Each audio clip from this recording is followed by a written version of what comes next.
Fala galerinha do meu canal, sejam muito bem-vindos a mais uma videoaula. Hoje nós vamos falar sobre princípios em dermatologia e lesões elementares. Se você ainda não me segue lá no Instagram, faça esse favorzinho para você mesmo. Aprenda algo novo todo dia sobre você mesmo.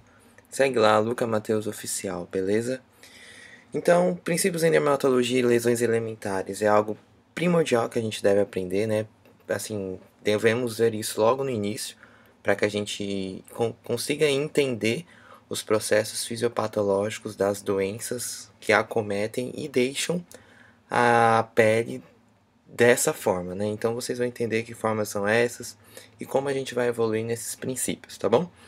Começando, a pele, ela é o maior tecido do corpo humano e ela conecta grande parte do sistema, certo? Ela conecta o sistema endócrino, ela conecta o sistema de homeostasia, o sistema genético, neurológico, cardiológico, hematológico, gástrico, nefro, infecto, gineco-obstétrico, pediatria, oftalmo-otorrino. Cara, a pele tem tudo, certo? Então, a pele ela vai ser o reflexo de muitas doenças pra gente. E aí, a partir disso, a gente vai precisar investigar para saber se essa lesão ela é primária, se é da própria pele, ou se é secundária, se vem de algum outro sistema, se vem de alguma doença que acomete a pele, se acomete outros órgãos, né, outros sistemas da gente. E como é uma doença, né, que a gente não precisa, na verdade, como é um sistema que a gente não precisa de tantos aparelhos para examinar, porque é só olhar que a gente consegue ver. Então, basicamente, a nossa avaliação vai ser olhar para a pele e dizer aquilo que está acontecendo na pele do paciente. Então, a gente vai não tem muitos exames a se solicitar, por exemplo, a gente vai olhar e vai descrever qual é a lesão, e aí, a partir disso a gente vai ter as hipóteses diagnósticas, que isso eu vou abordar mais para frente para vocês. Então, basicamente, falando de um pouco de história da medicina, aquelas doenças que foram discorridas nos profissionais médicos de 4.000 anos atrás, antes de Cristo, gente, eu acredito muito que tenha sido as doenças da pele, né? Porque são aquelas primeiras que a gente consegue ver. E um outro sistema que a gente pode falar assim, caraca, tô vendo aqui, é o sistema, por exemplo, o oftalmológico, né? Que a gente examina o olho exatamente, não precisa de tantos aparelhos, né? Então, seguindo em frente, a pele ela surge de duas regiões, certo? A região da ectoderme, da região da mesoderma. A ectoderma ela origina os folhetos da epiderme e a mesoderma ele origina a da derme, certo? A epiderme, vocês vão ver já já, ela é composta por algumas camadas, certo? Já a derme é composta por duas. Mas como vocês podem ver aqui, a região amarelinha, a ectoderme, e a região vermelhinha, a mesoderme. Existem ainda as formas de como os folículos, né, aquelas glândulas, vão estar dispostas na nossa pele. Por exemplo, a glândula sudorípara, como vocês podem perceber a azulzinha do lado direito, ela surge de um broto e esse broto ele vai crescendo até se tornar a glândula sudorípara que a gente conhece, bastante novelada, certo? Já o folículo piloso ele surge a partir do cálice do folículo piloso, imposto na derme, e ele vai crescendo e vai saindo, até surgir a parte do bulbo do folículo piloso e do infundíbulo do folículo piloso e o próprio pelo, que cresce acima. A glândula sebácea ela está presente junto da saída do folículo piloso. Então, ela drena sua secreção para fora pelo folículo piloso. Então, qualquer coisa que aconteça, por exemplo, aquelas foliculites que a gente conhece, né? Então, eu tenho uma foliculite, tenho um pelo que está encravado, então um pelo que tem uma secreção ali em volta que não deixa drenar, então infecta e causa uma inflamação ali naquela região do pelo, ok?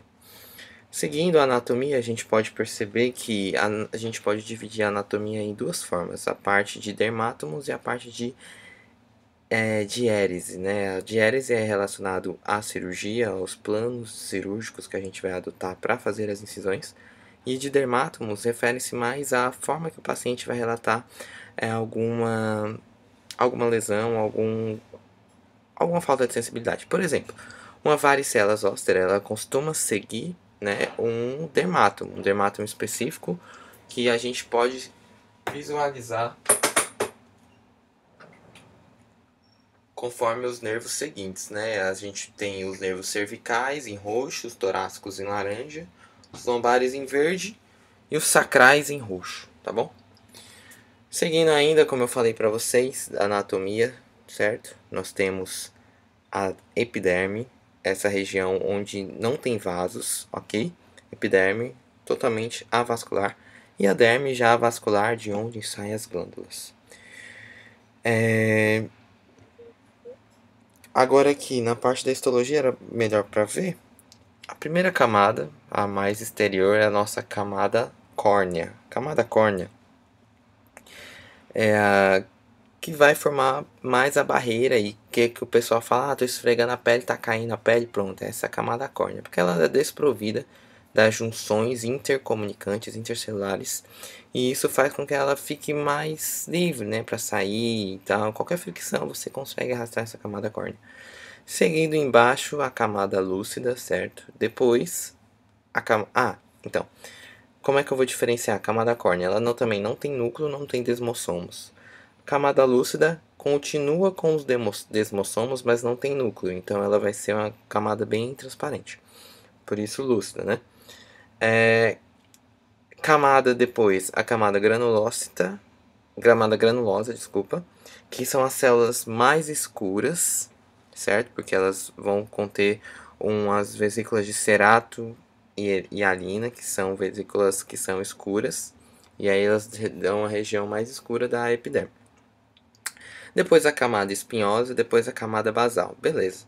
Depois da camada basal, a gente tem, na verdade, na camada basal, a cada 4 a 8 células dispersas de queratinócitos, a gente vai ter as células de melanócitos, que são as células que vão dar a cor para a nossa pele, as células que vão gerar as vesículas melanocíticas capazes de irrigar de cerca de 36 queratinócitos e aí dar a melanina, ou seja, jogar as vesículas de melanina de acordo com a genética, de acordo com a sua exposição solar, certo? E aí ela vai converter para realmente gerar a melanina e aí a gente ter a cor que nós temos. E é dito que ninguém, mesmo de mesma raça, tenha melanina, tenha a cor de pele igual uma da outra.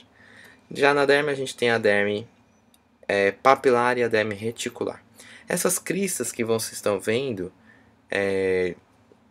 são chamadas cristas dérmicas epidérmicas, certo? As roxinhas escuras na região, na junção derme-epiderme, ela tem essa união, na verdade, elas formam a nossa impressão digital. Isso é bastante interessante, né? Porque, novamente, é algo que não existe nenhuma igual a outra em todo o mundo. Essa região aqui dos miótomos é relacionado aos dermátomos, né? Aquelas regiões em que nós vemos, essa região é inervada por este nervo, se for acometido por várias células ósseas, é também este nervo aqui, ou seja, só esse dermátomo aqui. Então, tem os nervos também que inervam os músculos, e aí, por exemplo, se eu tiver alguma lesão nervosa, lesão muscular, vou saber, esse nervo aqui, então, vou procurar aquele dermátomo ali, né? Então, é basicamente isso. Fisiologia, eu falei um pouco para vocês na parte de histologia, mas a camada córnea, ela tem tanto uma barreira mecânica como uma barreira lipídica. Camada lúcida é aquela camada de proteção com resistência, porque ela continua com os desmossomos. Extrato granulosa, né, também, ou camada, são células com grande potencial metabólico pelas vesículas ceratoianinas, com a preparação que elas entram em preparação por isso desse potencial metabólico, em preparação para a substituição da camada córnea.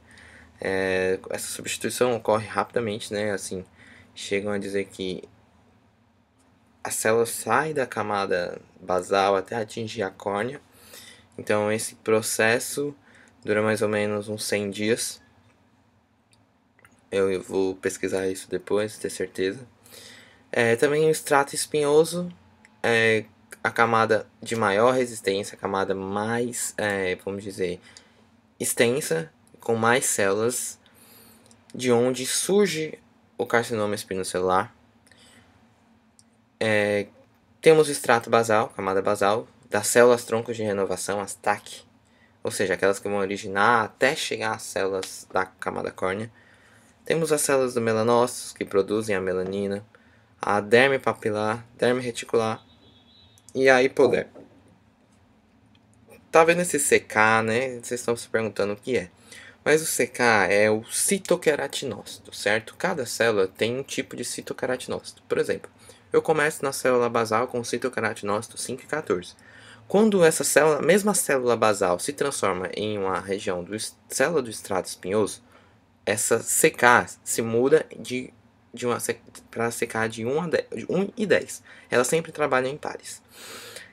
E depois, quando eu saio do extrato espinhoso, vou para o extrato da granulosa, eu mudo de CK para 2 e 11. Então, vamos dizer assim, se existe uma célula que está se multiplicando, hiperproliferando, ou seja, com aspecto neoplásico, eu vou perguntar, de onde é essa célula? Essa célula é de um vaso celular, ou seja, a camada basal?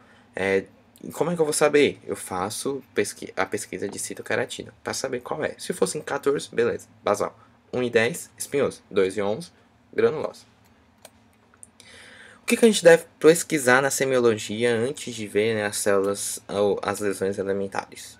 Identificação, nome, idade, raça, sexo, profissão, porque a gente sabe, né, que a profissão influencia bastante, por exemplo, em pessoas que trabalham com construção, dermatite de contato, tem alergia a cimento, né? O sexo, existem doenças mais prevalentes no homem, na mulher, como o líquen, como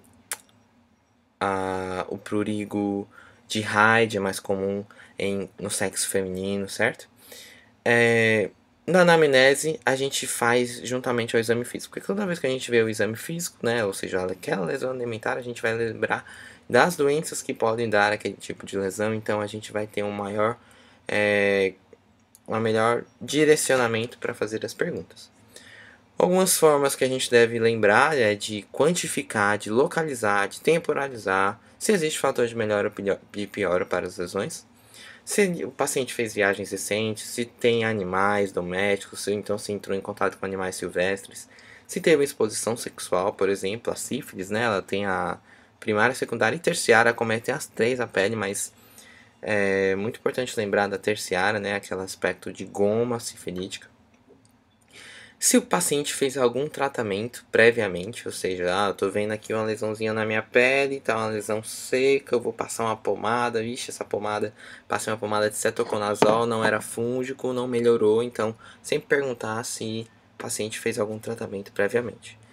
E outra coisa, ver sempre a primeira lesão, né, assim, a gente pode ver num caso de uma varicela, né, que são lesões polimórficas, né, a gente passa por todo o estágio, né, de pápula, depois passa para vesícula, bolha, estoura, vira crosta, né, então a gente tem que ver a primeira lesão, como é que essa lesão surgiu? Surgiu com uma pápula, né, então, entendi, surgiu com a pápula, então tem que pensar naquilo que pode ter surgido com a pápula e que evoluiu até uma crosta, até que estourou.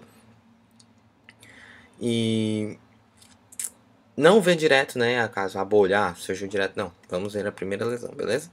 E se essa lesão é velha ou é nova?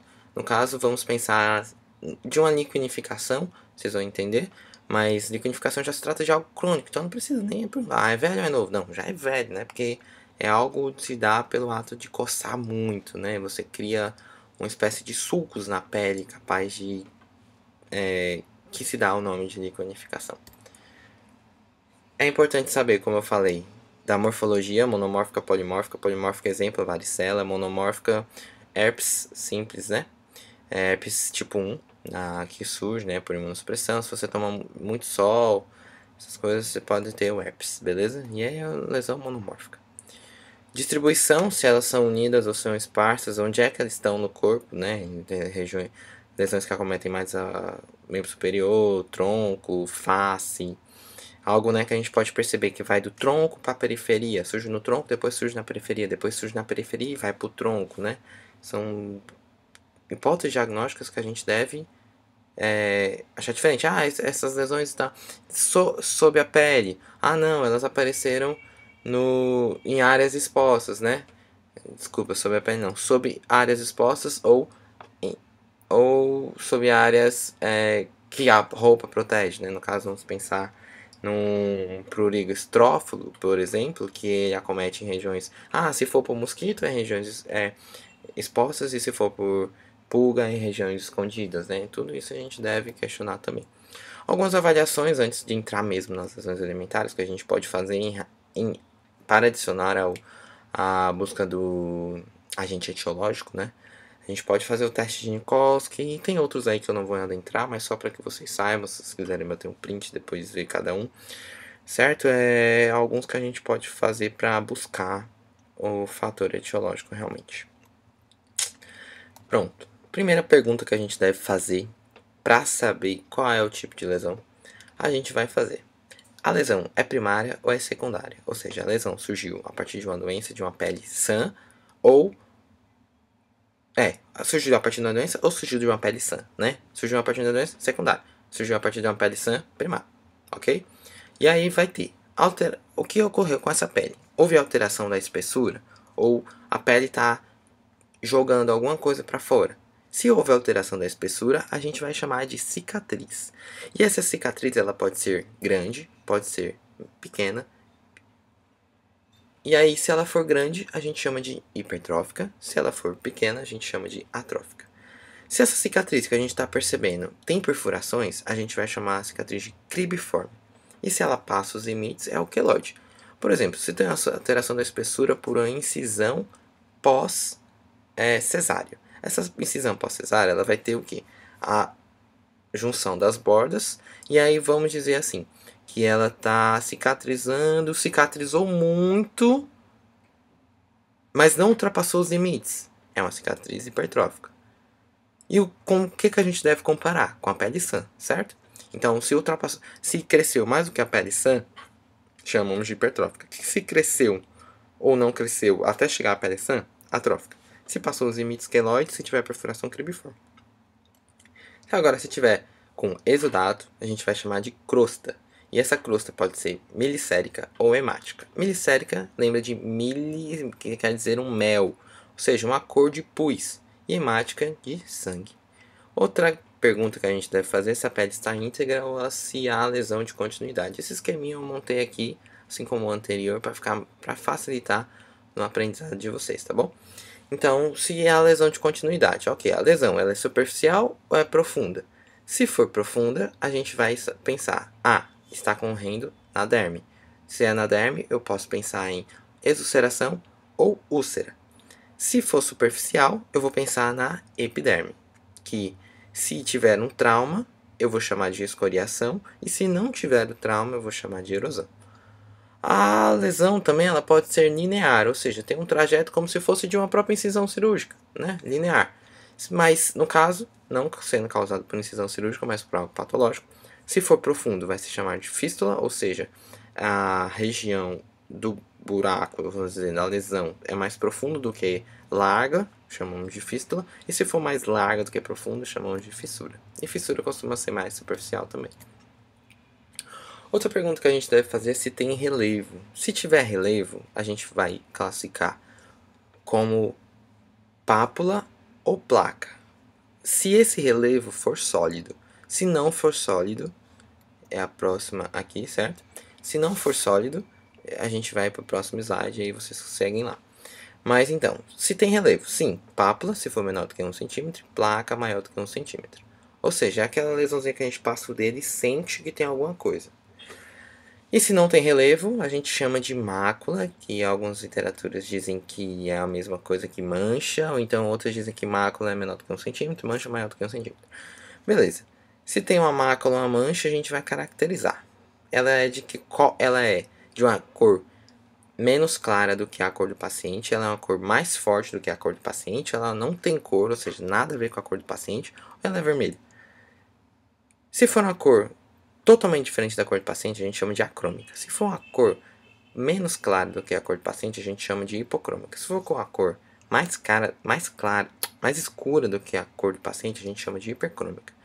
Se for uma lesão vermelha, a gente vai precisar realizar um exame chamado diascopia, que vocês já devem ter escutado com outro nome, que é o exame com a vitopressão. Ou seja, a gente vai fazer com um vidro, uma lâmina de vidro, coloca sobre a pele, ou então dá certo fazer com o dedo também, com a caneta.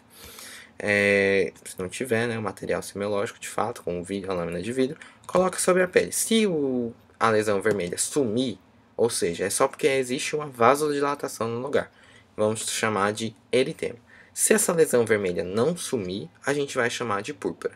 Quando não some, se deve a um extravasamento e às vezes com a prova do laço que eu mostrei, das variações semiológicas, a gente pode identificar que existe uma fragilidade capilar, vamos dizer, por exemplo, a dengue, né, que a gente sabe que essa prova do laço sempre vai dar positivo. Então, outras manchas, né, que estão vermelhas, né, mas que não se enquadram em eritema púrpura, é a mancha anêmica, o hemangioma e a telangiectasia.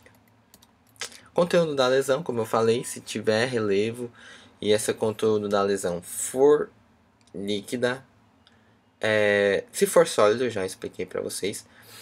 E aí é sólido o seguinte, se for ainda essa lesão, se for mais visível que palpável, ou seja, eu estou vendo mais do que palpo, é uma placa, continua sendo uma placa.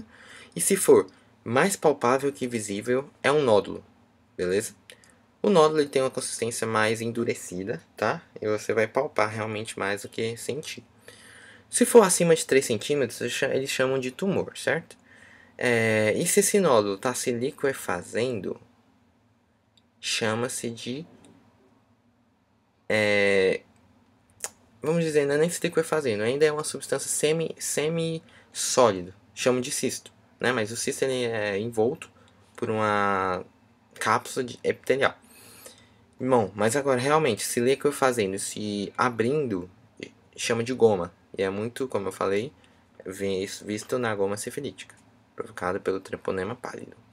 Se o conteúdo for líquido, a gente vai ver se o conteúdo é pus ou é hialino. Se for pus superficial, chamamos de pústula. Se for profundo, abscesso. Se o conteúdo hialino for menor do que 1 centímetro, vesícula. E se for maior do que 1 centímetro, bolha. Outros termos que a gente tem que entender também que não se parecem muito, mas, bom, poiquilodermia é quando o paciente se expõe muito ao sol, fica bastante tempo ao sol, e a gente vai ter 3 achados, certo? E a gente vai chamar de poiquilodermia, que é a atrofia da pele, o aparecimento de vasos e hiperpigmentação. Aparecimento de vasos, telangiectasia, aquela mancha vermelha que eu falei. Atrofia da pele, vamos dizer que está tendo uma lesão atrófica, né, uma cicatriz atrófica, e uma hiperpigmentação hipercrômica, ok? E a eritrodemia é quando existe uma dermatite descamativa com mais de 90% do corpo acometido. Então era isso, pessoal. Se vocês gostaram, dá o seu joinha. Se não, comente aí o que poderia ter melhorado, beleza? Eu espero que tenha ajudado vocês. E se você ainda não me seguiu no canal, se inscreve. E segue lá também, @LucaMatheusOficial. É isso aí. Bons estudos.